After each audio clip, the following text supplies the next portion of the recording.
back to the program. With me in conversation today is the renowned Indian journalist AshishRay. Ashish, you were talking about evidence about your uncle's death and papers, but looking at one particular case, because you said Russia has rejected any signs of him on Russian soil.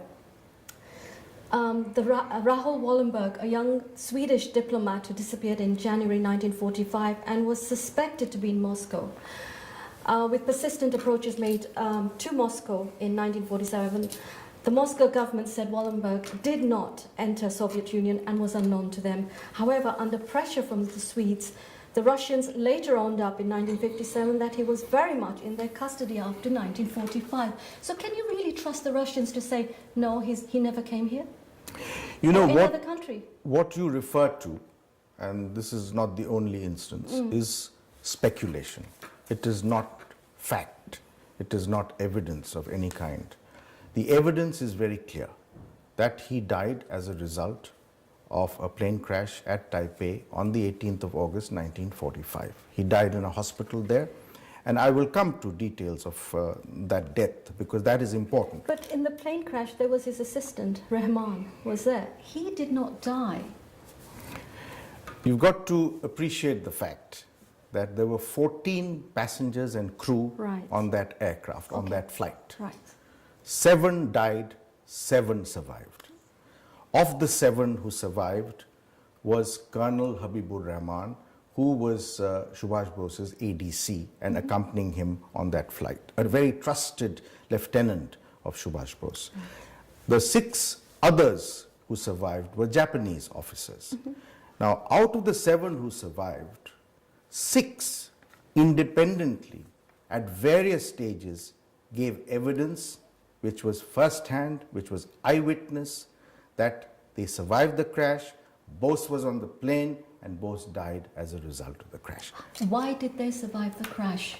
Well, it was just a matter of... Was the plane very high or it wasn't very high? It was a matter of luck.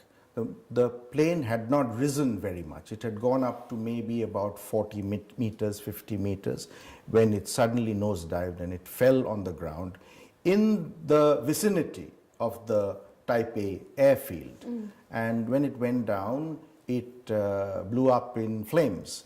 And so some were able to escape, others were not able to escape. Some, in fact, died in the aircraft itself. Instantly. Whereas Bose was able to run out of the aircraft, but his jacket, in particular, even his trousers, caught fire. There was a reason for that, because he was sitting in the plane beside the fuel tank. Right. And so when the plane crashed, fuel fell on his clothes. So as he was running through the fire out of the aircraft, his clothes, which were cotton khaki, immediately caught fire, and therefore he suffered third-degree burns. And he was taken to a hospital where he survived several hours. He battled it out, but in the end that night, around 11 o'clock at night, he passed away. So that is the version that you've accepted, but there... No, this is not a question of accepting. Whether I accept or not is a different matter. That is evidence. So there are 2 or 3 types of evidence which are very relevant, and I'll come back to the Russian matter that you raised. First of all, as I said, there were 6 people who were on that aircraft who survived and gave evidence to say that Bose died. Absolutely, before the inquiries that took place in 1956 and 1974. So it is incontrovertible evidence from 6 different people, including Colonel Habibur Rahman, who was his most trusted deputy. Then you have the hospital scenario, where there were at least 5 people at his bedside when he passed away, when he breathed his last. Any members of your family? Obviously they couldn't have... Obviously not, because he was far away from India. This was all happening in Taipei, and this was Where was his wife at the time? His wife was in Austria at the time, and she heard about it when Reuters first put out the story a few days later. And so in the hospital, the two doctors who treated him, the nurse who treated him, the interpreter who was there and who had known Bose from earlier visits to Taipei, and Colonel Habibur Rahman were at his bedside when he breathed his last. So you've got 6 people giving first-hand evidence about the crash, and then you have 5 people giving first-hand eyewitness accounts about his death, and then the cremation. There are 3 people who have vouched and given evidence. Was Colonel Rahman at the cremation? He was at the cremation as well. He's the one who carried the remains from Taipei to Tokyo. And what were these remains? His remains, the post-cremation remains. So his ashes and... His ashes... There's a tooth, I believe. A tooth of... There is supposedly a truth which needs to be determined. This is a story that was told to me by the son of Colonel Habibur Rahman, Naimur Rahman, when I visited him in Islamabad. And what he said is that his father told him that after the cremation, when they handed over the urn to him, the urn containing his remains, separately, one of the officials gave him a gold tooth, which had been extracted before the cremation. Have you seen it?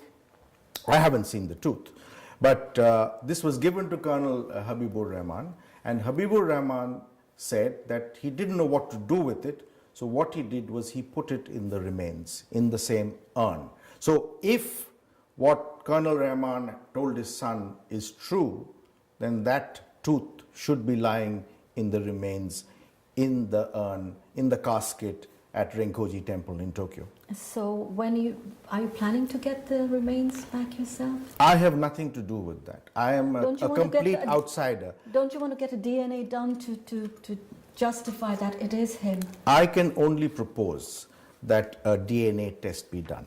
I am no authority, I have no locus standi to get a DNA test done. As a family member, you can't? I certainly do not consider myself a person to be involved in this matter as a relative.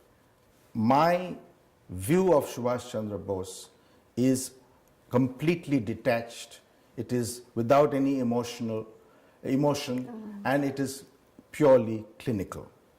And that being the case, whether a DNA test takes place or not, it is up to the government of India, the government of Japan, and the head priest of the temple to work out. And it can only be done on the wishes of his daughter, Professor Anita Faf, who has expressed her desire that a DNA test be carried out. Now, I propose this to Prime Minister Narasimha Rao, to Atal Bihari Vajpayee, who was then leader of opposition, to Jyoti Basu, who was the West Bengal chief minister at the time in 1995. So much before anybody else has done. So I'm delighted that today his daughter has taken this up. She is the one who is the legal heir and has the right to demand a DNA test. I have no right or no standing whatsoever. I can only propose, I can only suggest, but I have no right to either carry out or even demand a DNA test. But with regards to his death, there's divided opinion amongst the whole family. You know, some of them, like you and Anita, say that he died in a plane crash, but others say, no, this is not the truth. So there's quite a divided opinion. That is absolutely true, that the greater family, the extended family of Subhash Bose, they are divided. Even his wife is somewhat... No, I don't think that is true. That is a misconception. His wife certainly believed initially that he died, but did have some doubts later on because people were telling him that, you know, keep an open mind. But there is no reason to believe that she believed in anything other than the crash, because there is no evidence. There isn't a scrap of evidence to suggest anything to the contrary. And that being the case, today, a simple solution is a DNA test. And once that can be done, and it could have been done 20 years ago, but today the DNA technology is even more advanced, I think it will establish once and for all what the truth is. Any idea when it is likely to take place? It's a matter of when the authorities put Well, pressure. it first, I think, needs to be formally requested by Professor Faf. That's right. She did write to Prime Minister Manmohan Singh about this. And Modi ji? And she has not raised it formally with Narendra Modi yet, but I have a feeling that she may be doing so soon. But there's no point in waiting on ceremony in such matters. She has publicly expressed her view on the matter, so the Indian government can get on with it. For instance, it did take proactive action in 1992 and 1995. And I come back to the Russian matter that you mentioned. That's right. So it was suspected, and there was a reason to suspect, that he may have escaped to the Soviet Union. And I'll tell you why. Because his plan was definitely to slip away into the Soviet Union after the war. Because let's not forget, Because he was house imprisoned in India before he escaped.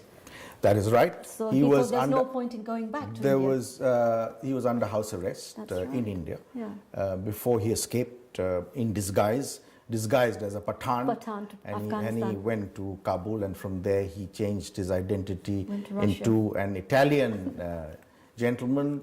His name became Orlando Mazzotta, and he traveled with that Italian passport all the way to Moscow and then to Berlin. That said, I think the Russian aspect is important, because on the 12th of August 1945, Subhash Bose came to know that Japan had effectively surrendered in the Second World War. And Japan was Bose's ally.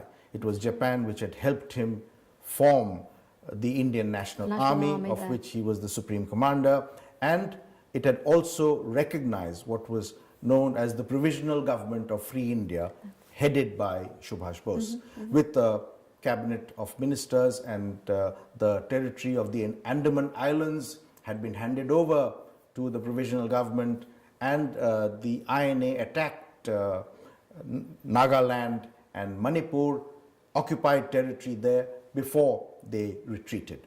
So he was in Malaysia on the 12th of August 1945 when this information came through that Japan surrendered. The formal surrender took place on the 15th of August.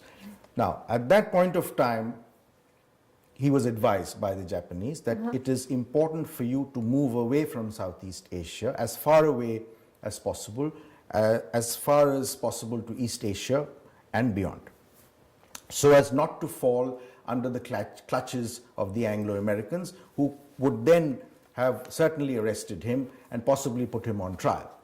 Now, in that scenario, Bose's plan was to slip away into the Soviet Union, because he felt that he would get some kind of sanctuary and security in the Soviet Union, because Japan, having surrendered, would not be able to protect him. Right.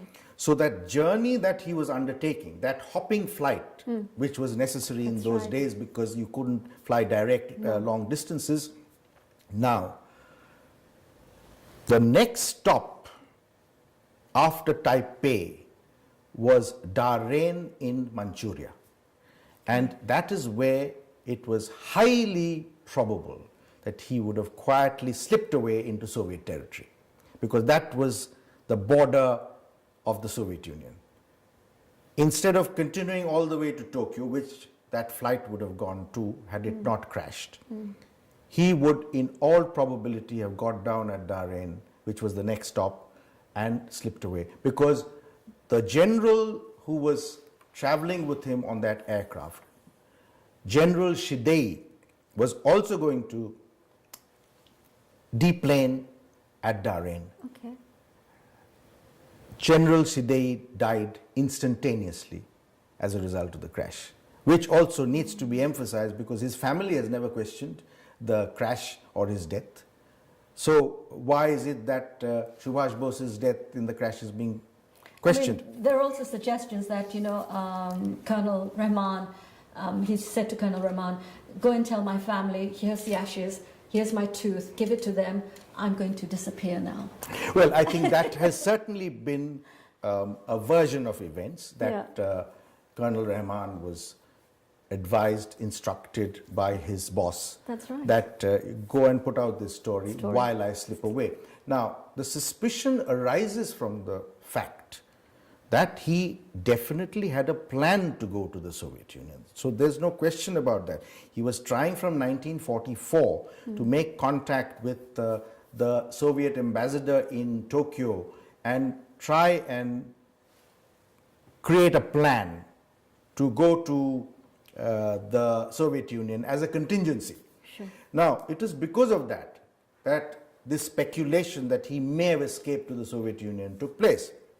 However, in 1992, based on various demands within India, the Indian embassy wrote to the Russian Ministry of Foreign Affairs saying that, can you tell us, now that the KGB archives have been opened, because let us not forget that the Soviet Union collapsed in 1989, so it became the Russian Federation thereafter. And the KGB files and all other secret files, intelligence files, came into the public domain for historians and scholars to take a look at. That being the case, in 1992, the Indian embassy sent a diplomatic note to the Russian Foreign Ministry asking whether they can produce any papers, any record of Subhash Bose entering the Soviet Union in or after 1945. 1992, the ministry replied, there is no such record of Subhash Bose being in the Soviet Union in or after 1945. The matter was taken up again in 1995, and the Indian embassy this time requested the Russian Foreign Ministry for a final determination of whether Subhash Bose entered the Soviet Union or not in or after 1945. Again, a categorical reply came back that there is no such record of Subhash Bose either entering, visiting, or being in the Soviet Union in or after 1945. Now, that was the first set of documents that I released on the 7th of December last year. Okay. And I did so because I wanted to move in a systematic manner to the crash, his death, and his cremation. In other words, what? If you are investigating a matter, what you do is you eliminate what did not happen before you focus on what was possible and did happen. And that's why I proceeded to eliminate the Russian angle to the story, the Chinese angle to the story, and then went on to not only establish the last days of his life, starting from the 12th of August 1945, but right up to his last day, which was 1945, 18th of August, and then his cremation, and the story continues, because we are breaking stories every week. We'll take a short break now. We'll see you soon.